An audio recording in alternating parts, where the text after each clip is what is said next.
ফিলিস্তিনে গণহত্যার প্রতিবাদে খুলনা জেলা ইমাম পরিষদের আহ্বানে মার্চ ফর গাজা বিক্ষোভ সমাবেশ চলছে খুলনার ডাকবাংলো মোড়ে। আরও খবর জানাতে যুক্ত হবেন সহকর্মী মাকসুদ রহমান। মাকসুদ, নিশ্চয়ই আপনি আমাকে শুনতে পাচ্ছেন। মার্চ ফর গাজা বিক্ষোভ সমাবেশের সর্বশেষ কি খবর আছে আপনার কাছে জানাবেন।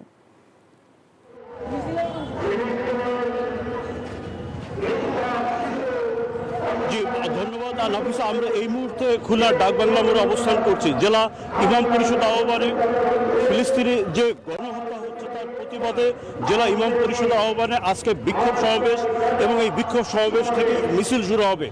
দুপুর 3টা থেকেই এখানে অসংখ্য মুসল্লি তাদের পরিবার পরিজনের সদস্য সহ ফিলিস্তিনের পতাকা হাতে এখানে জড়ো হয়েছে।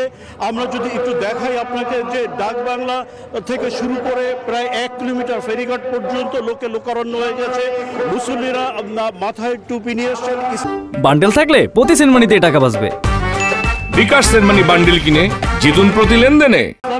পতাকা নিয়ে এসেছেন, বাংলাদেশের জাতীয় পতাকা নিয়ে আসছেন, ফিলিস্তিনের পতাকা নিয়ে আসছেন। তারা সম্মিলিতভাবে এই যে আগ্রাসন হচ্ছে সেই আগ্রাসনের প্রতিবাদ জানাচ্ছেন এবং মূল স্লোগানে এই খুলনার এই রাজপথকে প্রকম্পিত করেছেন।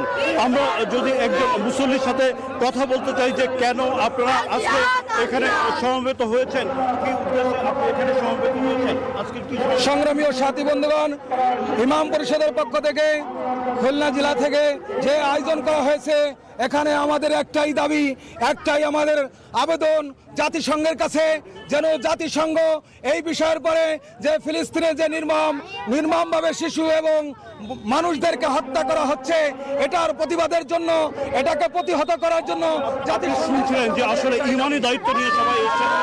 বলছেন যে এই যে আগ্রাসন হচ্ছে ফিলিস্তিনের উপরে, সেই আগ্রাসন বন্ধ করতে হবে এবং অনেকে শিশু সন্তানের যারা মৃত সন্তান সেই নিয়ে আসছেন, প্রতিকৃতি নিয়ে আসছেন, পতাকা নিয়ে আসছেন। সবাই একটাই দাবি যে ফিলিস্তিনকে মুক্ত করতে হবে, স্বাধীন করতে হবে। খুলনা রাজপথ থেকে এই ছিল সর্বশেষ। আমরা ফিরে যাচ্ছি স্টুডিওতে। মাকসুদ, ধন্যবাদ আপনাকে।